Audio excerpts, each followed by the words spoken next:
আওয়ামী লীগ নিষিদ্ধের দাবিতে কুড়িগ্রামে শাপলা চত্বরে জমায়েত হয়েছে সর্বস্তরের ছাত্র জনতা। আরও জানাচ্ছেন আমাদের কুড়িগ্রাম প্রতিনিধি মনোয়ার হোসেন লিটন।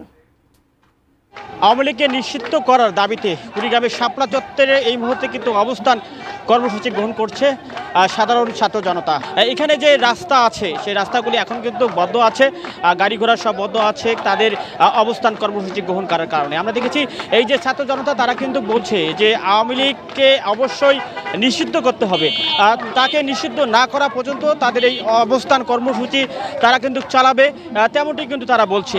এই কুড়িগ্রামের অবস্থান কর্মসূচি যারা পালন করছে তারা কিন্তু সাধারণ ছাত্র জনতার ব্যানারে এই অবস্থান কর্মসূচি পালন করছে এবং তারা বারবারই বলছে যে আওয়ামী লীগ যে অপরাধগুলি করেছে সেই অপরাধগুলির আসলে ক্ষমা হয় না, সেই অপরাধগুলির জন্য তাদের অবশ্যই শাস্তি হিসেবে তাদেরকে অবশ্যই ব্যান করতে হবে, তাদেরকে নিষিদ্ধ করতে হবে। যদিও বা এই প্রধান উপদেষ্টার পক্ষ থেকে আজকে বিকেলে কিন্তু বলা হয়েছে যে আওয়ামী লীগকে নিষিদ্ধ করা হবে কি না সেটি কিন্তু সময়ের ব্যাপার এবং সমস্ত রাজনৈতিক দল এবং সাধারণ জনতা যারা আছে সকলে কিন্তু সকলে মিলে কিন্তু এই সিদ্ধান্তটা নেবে যে আওয়ামী লীগ নিষিদ্ধ হবে কিনা, আগামীর কর্মসূচি তাদের বন্ধ হবে কিনা।